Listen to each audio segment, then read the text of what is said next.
네, 여러분 안녕하십니까? 뉴스타트 3부 시작합니다. 첫 소식입니다. 전국 철도 노동조합이 정부와 성과급 정상화에 잠정 합의하면서 오늘부터로 예고했던 총파업을 유보했습니다. 모든 열차가 정상 운행되면서 우려했던 교통대란은 일단 피하게 됐습니다.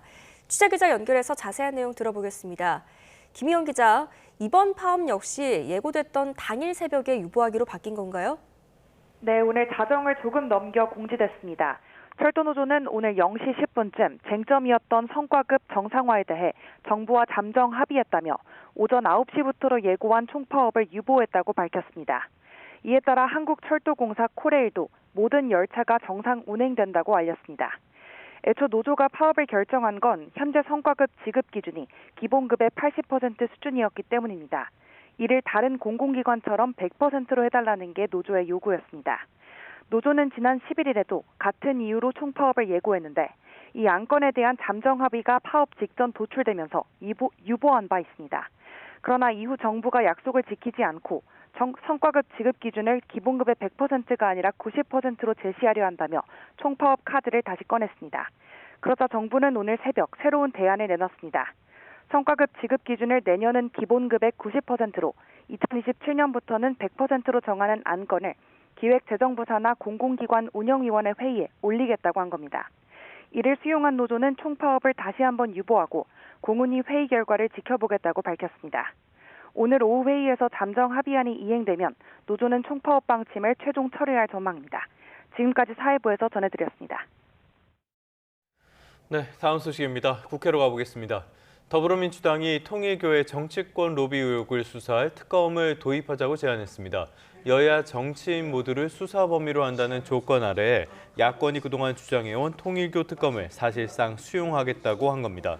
김병기 원내대표는 최고위원회의에서 국민의힘이 민주당의 인내를 회피로 착각하는 것 같다며 여야 정치인 누구도 예외 없이 모두 포함해 특검할 것을 제안한다고 말했습니다.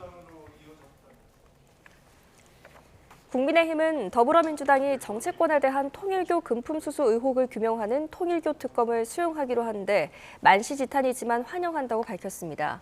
박성훈 수석대변인은 최고위원 회의 뒤 기자들을 만나 여당 지지자들조차 찬성하는 통일교와 민주당 간의 유착 의혹에 거부할 수 없는 여론이 높았다고 생각한다며 지극히 당연한 일이라고 답했습니다.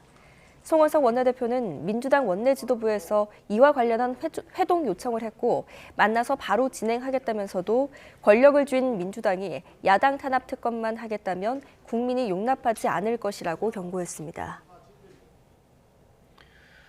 통일교의 정치권 로비 의혹을 수사하는 경찰이 조만간 더불어민주당 전재수 의원에 대한 중간 수사 결과를 내놓을 것으로 보입니다.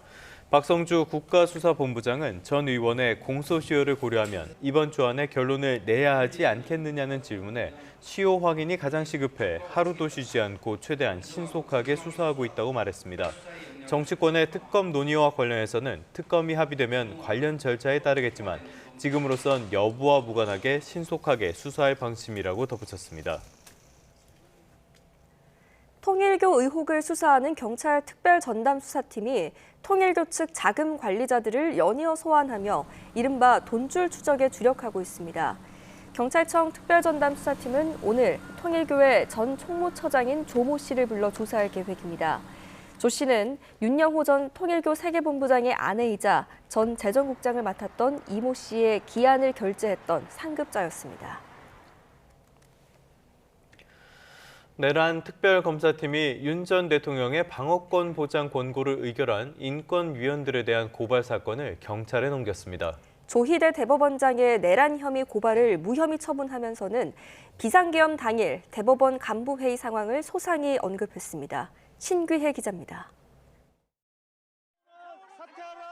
내란 특검이 안창호 국가인권위원장, 김용원 의원 등 일부 인권위원들의 내란 선동 혐의 고발 사건을 경찰에 넘겼습니다.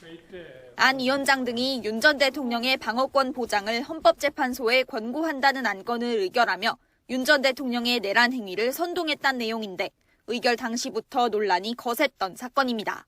인권을 침해하고 민주주의 원칙을 훼손한 윤석열 대통령을 옹호하는 것을 내용으로 삼아 위법 부당하다. 김용원 의원이 탄핵이 인용되면 헌재를 부숴버려야 한다고 주장했던 것도 고발 내용에 포함됐는데 모두 경찰 수사를 기다리게 됐습니다. 특검은 석동현, 배이철 변호사 등의 내란 선동 혐의 고발 사건도 국수본으로 이첩했습니다. 이들은 윤 전 대통령의 국민변호인단을 구성해 서울 서부지법 폭동을 유발했다는 등의 혐의로 고발당한 상태입니다. 특검이 무혐의 처분했던 조희대 대법원장의 내란 혐의 사건과 관련해서는 계엄 당시 대법원 내부의 구체적 상황이 공개됐습니다. 특검 수사 결과에 따르면 조희대 대법원장은 비상계엄이 선포된 직후 간부들과 모인 자리에서 계엄이 위헌적이라는 취지로 말했습니다. 그러면서 계엄사령부로부터 연락관 파견을 요청받은 안전관리관에게 연락관을 파견하지 말라고 직접 지시한 것으로 나타났습니다. 인권위원들, 윤 전 대통령 변호인단에 대한 고발 사건 외에도 심우정 전 검찰총장의 직무유기 혐의 등에 대한 수사는 경찰에서 마무리될 전망인데 경찰 특별수사본부가 어떤 결론을 내릴지 주목됩니다. YTN 신기입니다. 네, 미국 메이저리그 샌디에이고행을 확정한 송성문 선수가 계약을 마무리하고 귀국했습니다. 계약 조건은 4년 동안 1,500만 달러, 우리 돈으로 221억 원이 될 것이라는 예상이 나오고 있는데요. 구체적인 내용은 송성문 선수가 직접 밝힐 것으로 보입니다. 현장 연결해 보겠습니다. 계약 잘 마무리하고 또 좋은 조건에 이렇게 또 샌디에이고 구단에서 좋은 조건도 많이 제시해 주시고 또 많은 관심 보여주셔가지고 너무 감사하게 생각하고 있습니다. 사실 그동안 인터뷰할 때도 업데이트 된 거 없다.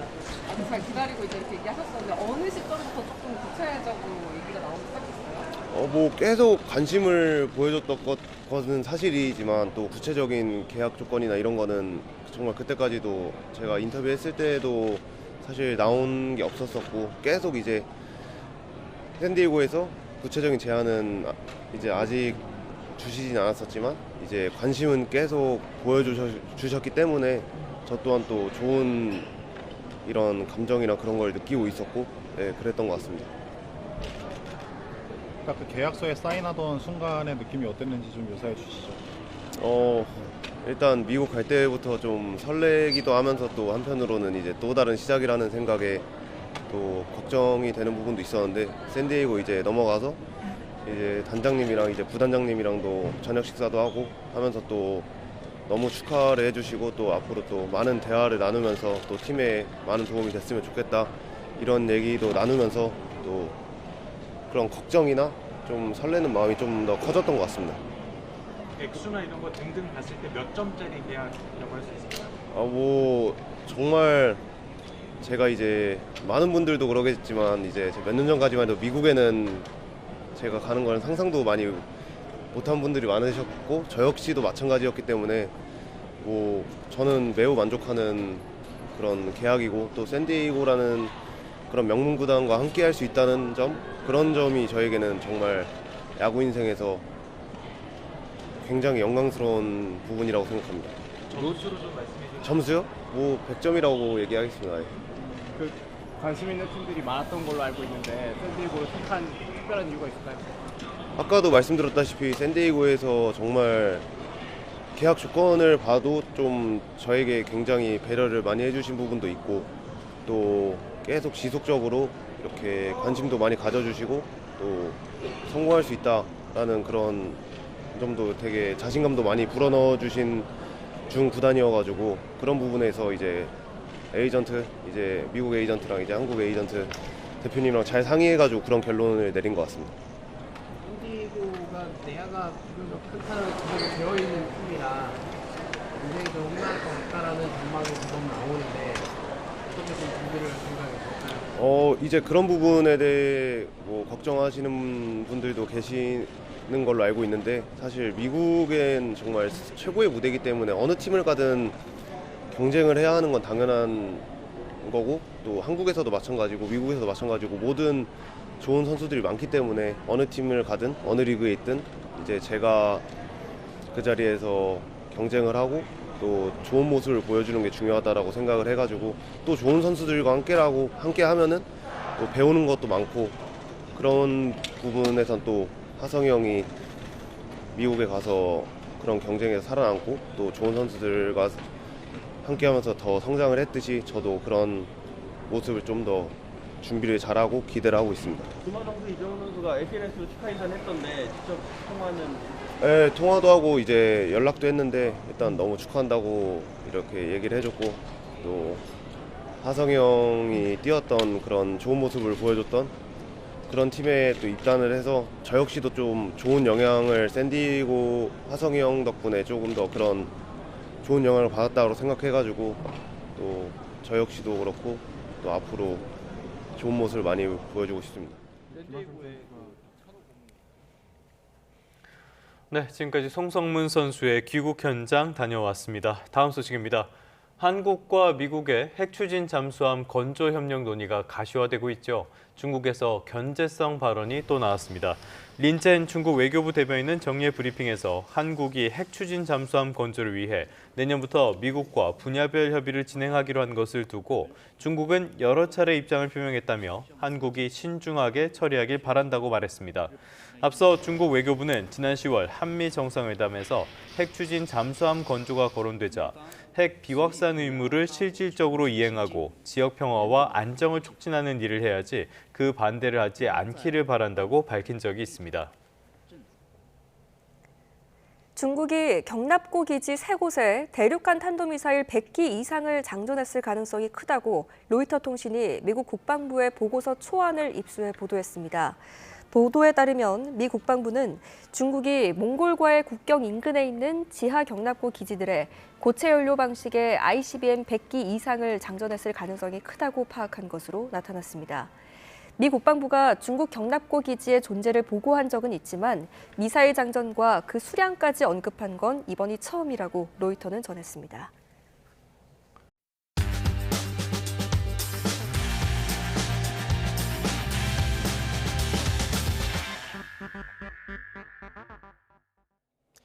(12월 23일) 화요일 스타트 브리핑 시작합니다. 먼저 중앙일보는 관계 빈곤 동굴에 갇힌 중장년 남성들을 인터뷰했습니다. 이 4060 남성들이 어떻게 사회적으로 고립되는지 살펴보겠습니다. 실직이나 은퇴, 사업 실패를 겪는 게 1단계고요.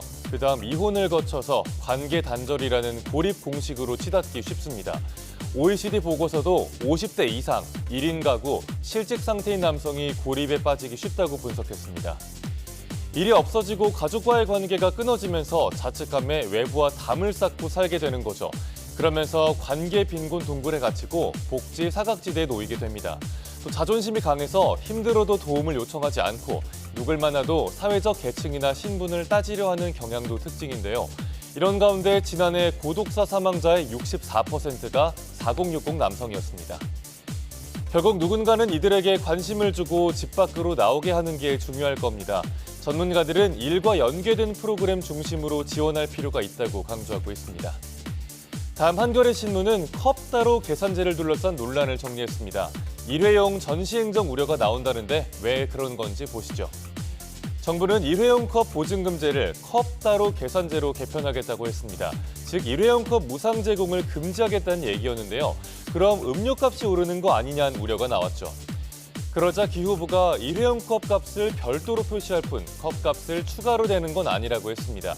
그러면서 소비자 구매 행동의 변화를 유도하는 정책이라고 설명했는데요. 일회용 컵을 쓰기 위해 부담해야 하는 비용을 알 수 있어서 다회용 컵 사용을 생각하게 될 거란 논리입니다. 다만 그렇다면 다회용 컵 사용자에겐 음료값을 깎아줘야 하는 게 아니냐는 지적도 있습니다. 기후부는 오늘 탈플라스틱 종합대책안 국민토론회를 열어서 공론화를 시작할 예정입니다. 환경단체에선 제대로 된 중장기 정책이 필요하다고 목소리를 높이고 있습니다. 끝으로 경향신문은 기상청의 기후변화 상황지도를 정리했습니다. 지금처럼 탄소를 못 줄이면 2081년 서울의 겨울은 단 12일뿐이라고 하네요.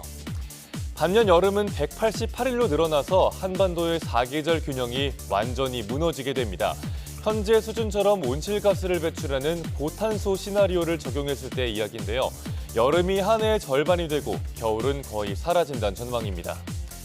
2100년이면 폭염이 연간 119.9일, 열대야는 112.5일이라고 하니까 끔찍합니다. 지구 평균 기온이 5도가 오르면 데프리카로 불리는 대구에선 한파가 아예 사라집니다. 하지만 2070년쯤 탄소 중립에 이르는 저탄소 시나리오라면 얘기가 좀 달라지는데요. 길어지는 여름과 짧아지는 겨울을 막을 수는 없지만 그래도 사계절의 순환은 유지할 수 있습니다. 기후변화 상황지도는 기상청 기후정보 포털에 들어가면 볼 수 있습니다. 지역별로 읍면동 단위까지 자세하게 나와 있으니까요. 참고하시면 좋겠습니다. 12월 23일 아침 신문 살펴봤습니다. 지금까지 스타트 브리핑이었습니다.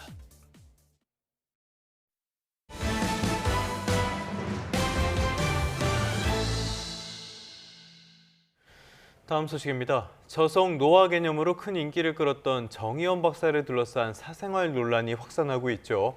이렇게 되면서 정 박사와 협업해온 식품업계가 잇따라 거리 두기에 나섰습니다. 브랜드의 신뢰가 무엇보다 중요한 식품 산업의 특성상 유명인 마케팅의 한계와 위험성이 다시 한번 부각되고 있습니다.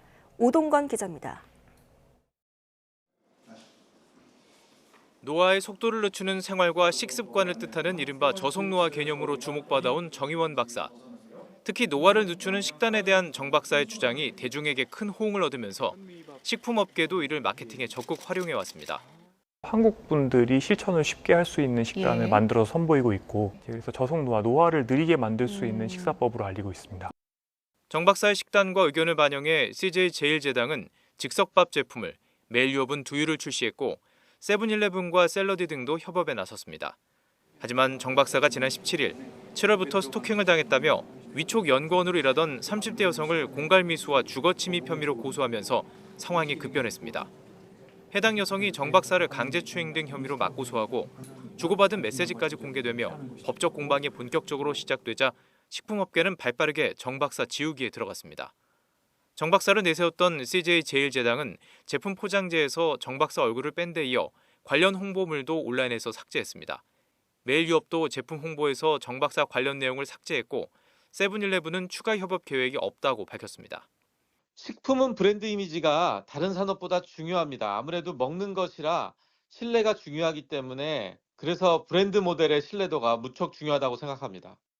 앞서 배우 김수현을 둘러싼 논란이 불거졌을 당시 뚜레쥬르도 신속하게 브랜드 모델을 교체했습니다.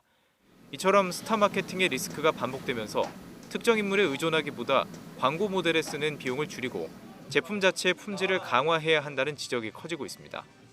이미지 광고가 리스크가 발생하기 때문에 사실은 이런 것들에 대해서 제품의 품질 향상이나 가격적 혜택으로 소비자에게 돌려드리는 이런 방안을 모색할 필요가 있겠습니다.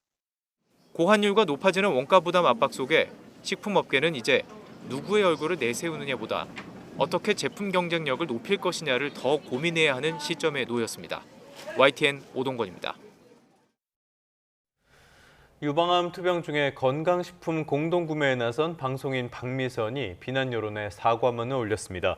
박미선은 자신의 SNS에 자필 편지를 공개하며 사과했습니다.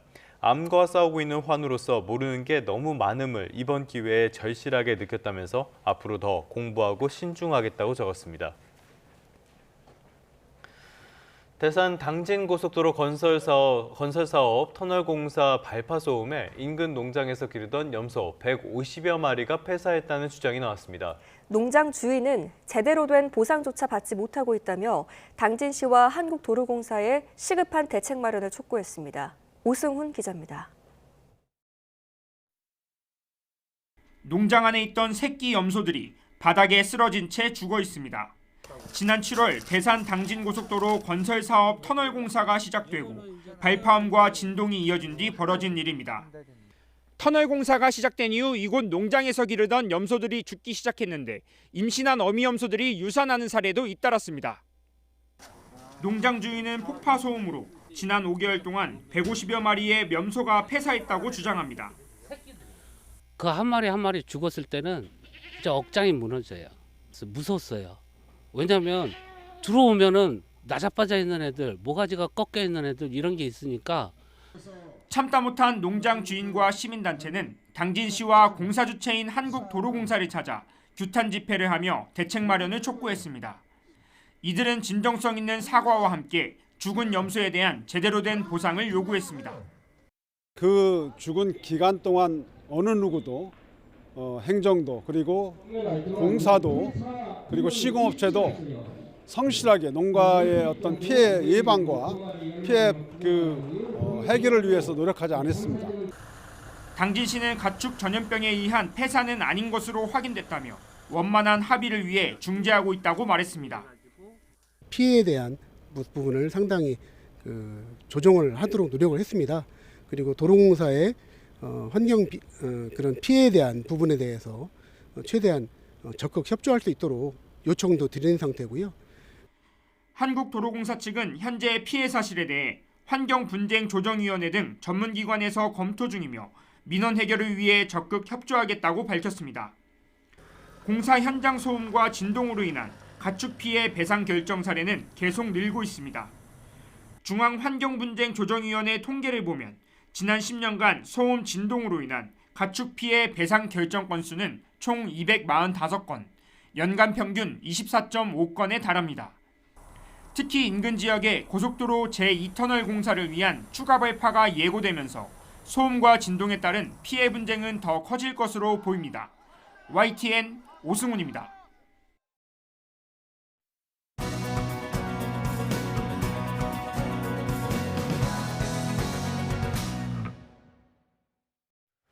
네, 지난 3분기 30대와 40대가 수도권에서 이른바 영끌 투자에 대거 나선 것으로 나타났습니다. 이들을 중심으로 주택담보대출이 급증하면서 세대, 지역 간의 금융부담 격차가 커지는 양상인데요. 이화여대 경영학부 최상미 교수와 함께 짚어보겠습니다. 어서 오십시오. 어서 오십시오, 교수님. 자, 한국은행이 처음으로 공표한 차주별 가계부채 통계, 이 내용을 보고 말씀을 드리는 건데요. 3분기 중에 전체 차주당 주택담보대출 2억 2,700만 원이 넘었네요. 이게 역대 가장 많았다고요? 네, 그 숫자 보시면 아시겠지만 2024년 2분기에는 1억 8,798만 원까지 내려갔었거든요. 근데 이제 2025년 3분기를 보시면 2억 2,707만 원. 다시 최고치를 찍었습니다.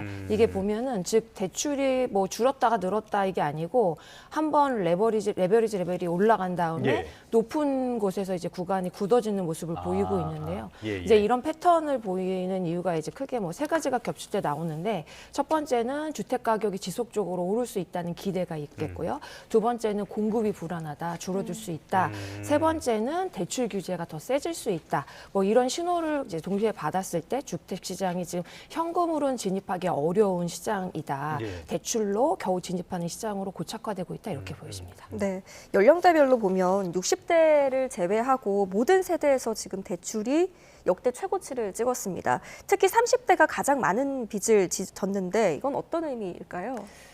말씀하셨다시피 이거는 구조적 문제가 굉장히 크다고 보여지는데요. 2025년 3분기에 신규 취급액을 보게 되면은 30대가 2억 8,792만 원으로 가장 높습니다.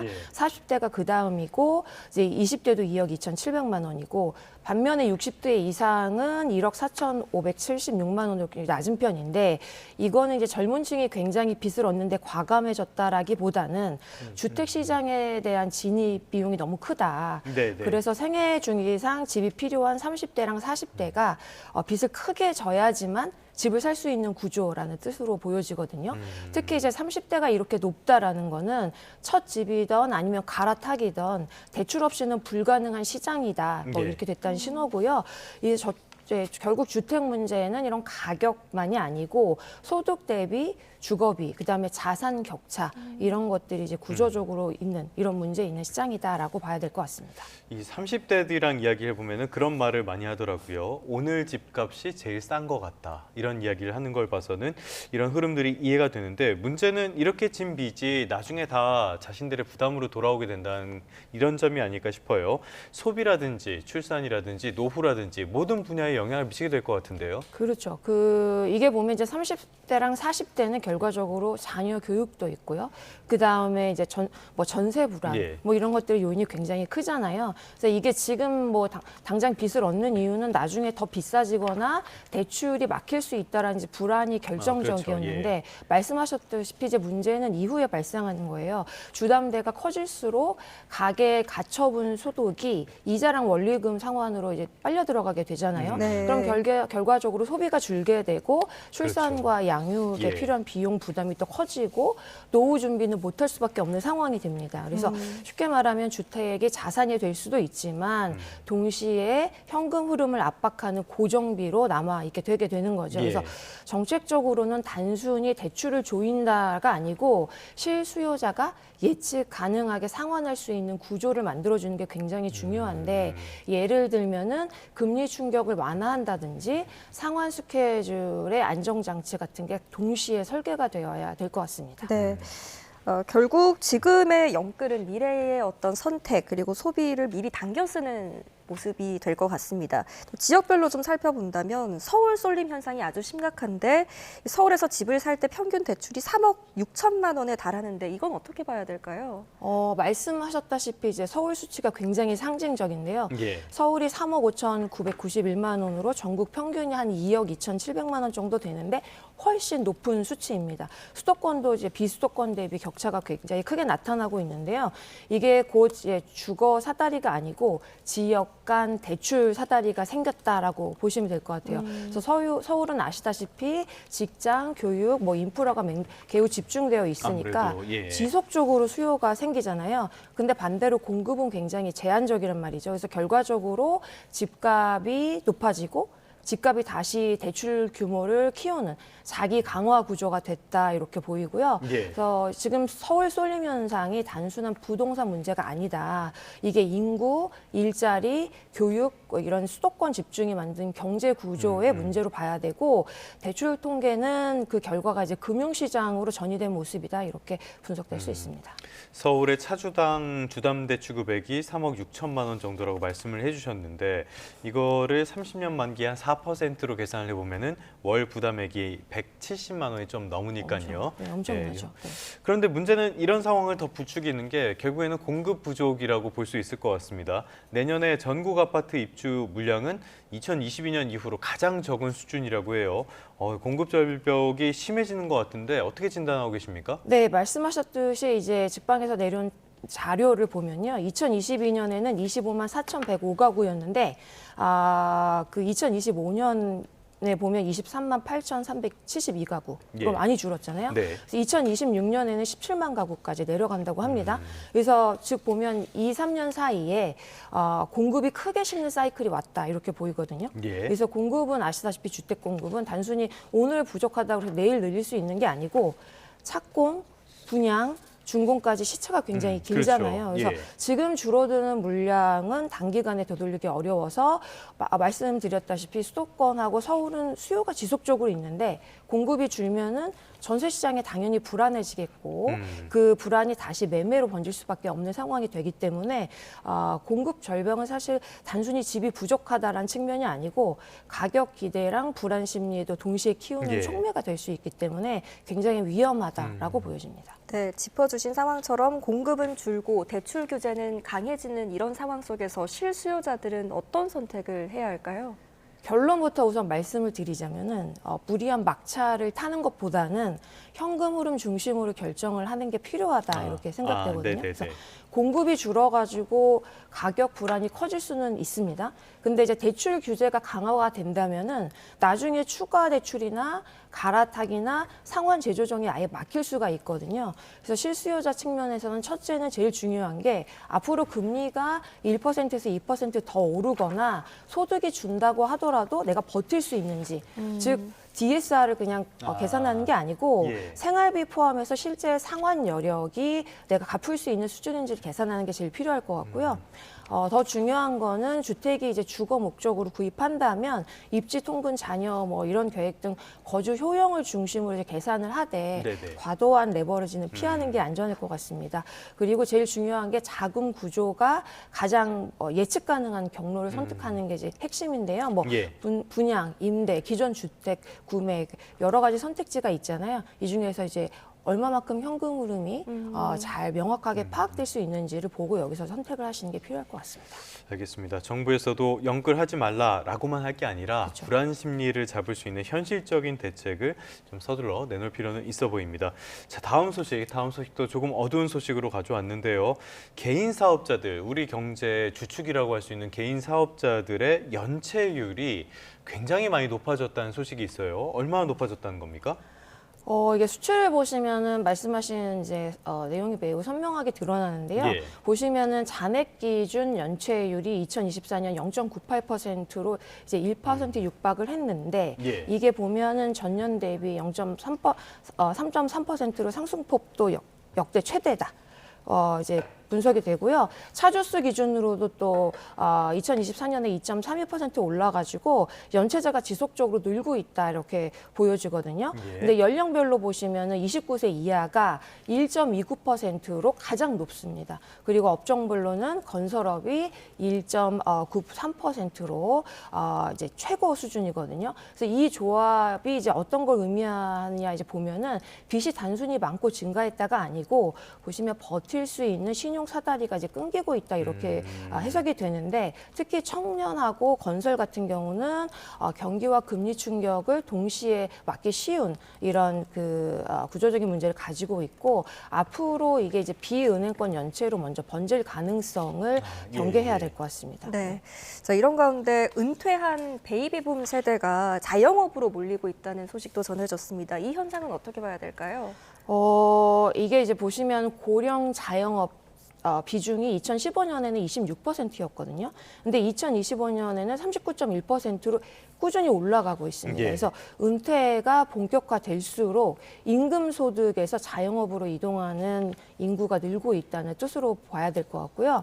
이제 문제가 뭐냐면 많은 은퇴자들이 창업을 하게 되는데 이게 이제 음식점이나 편의점 같은 경쟁이 과열된 업종으로 이제 진입하고 그렇죠. 있다. 예. 그래서 이게 문제는 이제 고용 산업 같은 경우에는요, 자본도 부족하고 체력, 디지털 적용 측면에서 굉장히 불리하잖아요. 그래서 경기 둔화가 시작이 되면은 매출이 먼저 흔들릴 수밖에 없다라고 보여지고요. 단순히 자영업이 늘어난다가 아니고 향후 10년의 내수, 고용, 그다음에 사회 안전망하고 이제 연동된 구조적인 문제로 커질 수 그렇죠. 있고 금융에서는 고령층이 이제 소액이나 단기 비은행 의존하는 이제 대출에 의존하는 리스크가 늘 수가 있어가지고 관리가 예. 필요하다 이렇게 보여집니다. 자영업에 대해서는 정부가 단순 지원, 현금성 지원 이런 데만 많이 신경을 쓰는 것 같은데 너무 중복되는 자영업의 구조 혁신이 더 시급하지 않나라는 생각도 들어요. 그런데 앞으로도 이렇게 더 중복되는 자영업의 구조는 더 심할 수밖에 없다라는 평가가 나오는 게 앞으로 10년 동안 매년 100만 명씩 은퇴자가 나오기 때문이거든요. 정부 정책을 어떻게 가져가는 게 적절하다고 보십니까? 100만 명 엄청난 숫자거든요. 네네. 그래서 이게 창업을 장려하는 정책을 정부가 사용하게 되면 이런 문제가 계속 커질 수밖에 없다. 예. 중요한 거는 창업을 줄이고 그다음에 실패 비용을 낮추는 쪽으로 전환을 해야 되는데요. 이게 이제 은퇴하고 나서 무작정 창업을 하게 되는 것 대신 재취업을 한다든지 전직을 한다든지 시간제 일자리로 연결되는 노동시장 경로를 좀 높일 필요가 있고요. 넓혀야 되고 창업이 불가피하다라는 이제 전제가 있다면은 음식점 같은 이제 과밀 업종이 아니고 지역 돌봄이나 생활 서비스 경력 기반의 전문 서비스처럼 생존율이 나름 높은 쪽으로 이제 유도를 해야 되고요. 그다음에 금융에서 제일 중요한 게 돈을 더 푸는 거는 의미가 없고 매출이나 업력 신용에 따른 맞춤형 그 상환 스케줄 같은 재기 프로그램이 빨리 마련돼야 될 것 같습니다. 더 중요한 거는 실패했을 때 폐업 지원도 정책이기 때문에 임대차, 세금, 채무 정리를 돕고 재취업을 연결하는 이런 다양한 프로그램을 만들어야 되고요. 이제 요약하자면 창업의 양이 아니고 경로의 질을 바꾸는 정책이 필요하다 이렇게 보여집니다. 네, 알겠습니다. 다음 이슈로 넘어가서요. 대한항공과 아시아나항공의 통합 절차가 본격화되는 과정에서 문제가 좀 불거진 것 같습니다. 공정위가 어떤 부분을 문제 삼고 나섰나요? 이게 첫 번째 제일 중요한 이제 좌석 공급 축소인데요. 이게 공정위 조건이 2019년 동기간 대비 좌석 공급을 90%를 이제 미만으로 줄이지 말라. 이게 좌석 네네. 공급을 줄이게 되면 중요한 게 가격이 오르게 되잖아요. 근데 보면 23년 대비 보면 그 2019년 대비 69.5%만 공급한 걸로 나타나서요. 대한항공이 58억 8천만 원, 아시아나가 5억 8천만 원의 강제 이행금이 부과가 됐잖아요. 그러니까 두 번째는 또 이게 마일리지 통합안 보완 명령인데요. 이게 이제 보너스, 마일리지로 보너스 좌석을 사거나 좌석 승급을 해야 되는데 이 공급을 어떻게 관리할지를 보완하라는 내용이었거든요. 그래서 이게 가격 자체를 그냥 내리거나 줄이는 게 아니고 실제 소비자들이 체감하는 가치에 대해서 어떻게 공정하게 했는지 체감 가치를 깎지 말라는 신호라고 보여집니다. 알겠습니다. 마일리지는 상당히 예민한 문제가 될 수밖에 없기 때문에 그런데 아시아나항공이 내년 말부터 스타어 얼라이언스 이쪽 그러니까 항공동맹 이쪽에 항공편 예약을 중단했다는 소식이 들어와 있어요. 이런 것들이 소비자 선택권 그리고 항공요금에 미칠 영향 어떻게 보십니까? 이게 마일리지 같은 경우는 스타일라이언스 주로 쓰던 고객 입장에서 보면은 환승 조합하고 마일리지 사용자가 굉장히 줄어드는 효과를 나타내잖아요. 그래서 불편이 생기고 특히 장거리에 이제 스타일라이언스가 많이 집중이 돼 있기 때문에 그래서 이제 이게 마일리지 통합을 단순히 1대1로 했다는 게 중요한 게 아니고 실제 소비자가 느끼는 효용이 얼마만큼 줄었느냐 이게 중요한 거거든요. 그래서 마일리지 통합을 엄격하게 보는 것도 이제 같은 맥락인 것 같습니다. 그래서 이제 이런 마일리지는 말씀드렸듯이 어디서 얼마만큼 내 마일리지를 쓸 수 있냐 네트워크 가치가 소비자의 후생과 직결되기 때문에 이 부분을 더 면밀히 검토해야 되는 게 맞는 것 같습니다. 네, 알겠습니다. 여기까지 듣겠습니다. 지금까지 이화여대 경영학부 최상미 교수와 함께했습니다. 잘 들었습니다. 고맙습니다.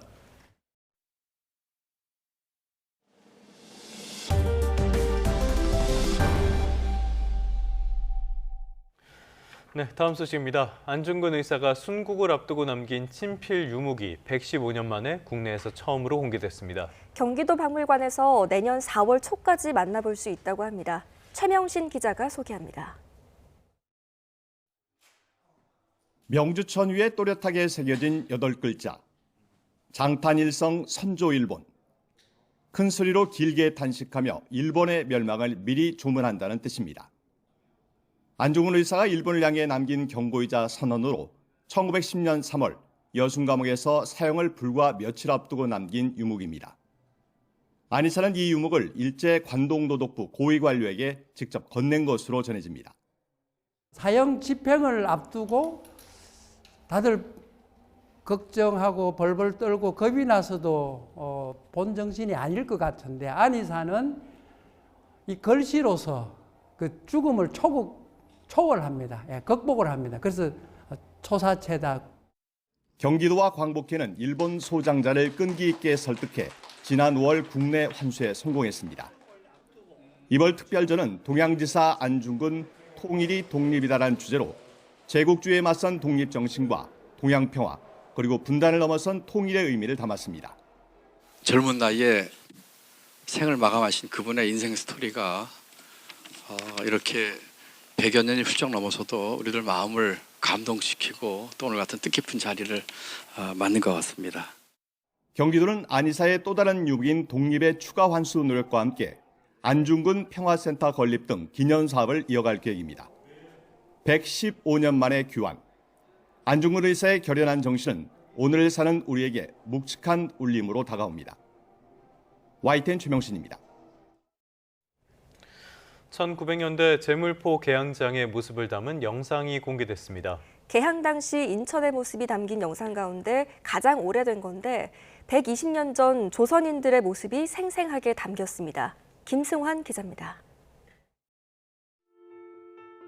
몸집만한 쌀가마니를 짊어진 짐꾼들이 부두 쪽으로 분주히 오갑니다. 어깨에 빈 지게를 맨 채 짐꾼들이 나란히 앉아 쉬거나 이야기를 나누는 듯한 장면도 보입니다. 영상 속 장소는 인천 제물포항. 촬영 시기는 1908년에서 1910년 사이로 추정됩니다. 1910년 강제병합 전부터 일본으로 쌀 유출이 심했던 당시 한반도의 상황을 유추할 수 있습니다. 문헌에서만 확인되던 제물포항 주변 임시 세관청사를 지는 모습도 담겼습니다. 갓을 쓴 사람들과 짐을 잔뜩 실은 소, 그 뒤로 1915년 철거되기 전의 서대문, 돈이문과 전찻길도 화면에 잡힙니다.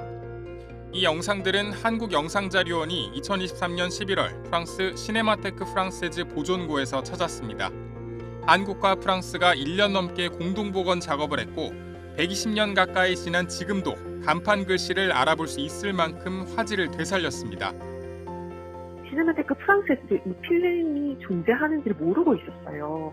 근데 저희가 프랑스에 갔을 때 직접 내부 데이터베이스를 검색을 해서 이 필름을 찾았고, 필름에는 콜에 1360이라는 표기만 남아있을 뿐 추가 정보는 없었습니다. 1900년대 초 조선을 방문한 프랑스의 전문 촬영 기사가 찍은 걸로 추정됩니다. 영상자료원은 현재까지 확인된 자료 중 인천 제물포 개항장을 촬영한 가장 이른 시기의 영상이라고 밝혔습니다. YTN 김승환입니다. 제주항공 여객기 사고 유가족 10여 명이 붕괴 사고로 4명이 숨진 광주도서관 공사장을 찾아 헌화하고 희생자들의 넋을 위로했습니다. 제주항공 사고 유가족들은 이어 5.18 민주광장에 마련된 합동분향소도 방문해 끝까지 아픔을 함께하겠다고 다짐했습니다. 오는 27일 광주에서는 제주항공 사고 시민 추모대회가, 28일에는 무안공항에서 진실의 길 걷기 등이 이어집니다. 제주항공 여객기 사고 1주기가 되는 29일에는 무안공항에서 정부 주관의 추모식이 열립니다.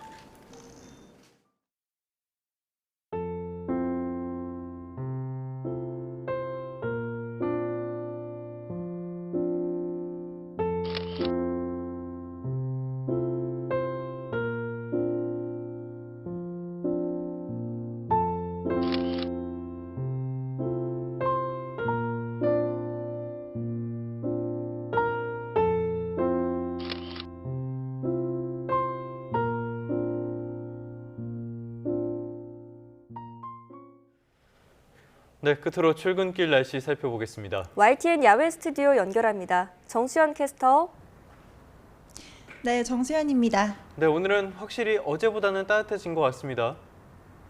네, 반짝 영하권 추위가 누그러지면서 오늘 출근길 심한 추위는 없습니다. 현재 서울 기온이 1.7도로 어제보다 6도나 높게 출발하고 있고요. 한낮에도 예년 기온을 조금 웃돌 걸로 보여서 오늘 큰 추위 걱정은 안 하셔도 되겠습니다. 네, 다만 전국에 비 소식이 있다고요? 네, 오늘 추위는 누그러지지만 전국에 비 예보가 있습니다. 오늘 오후에 서쪽 지역부터 비가 내리기 시작해 차츰 그 밖에 전국으로 확대되겠습니다. 오늘 나오실 때는 보온용품 대신 우산 챙겨서 나오시기 바랍니다. 오늘 오전부터 전국의 하늘빛은 점차 흐려지겠습니다.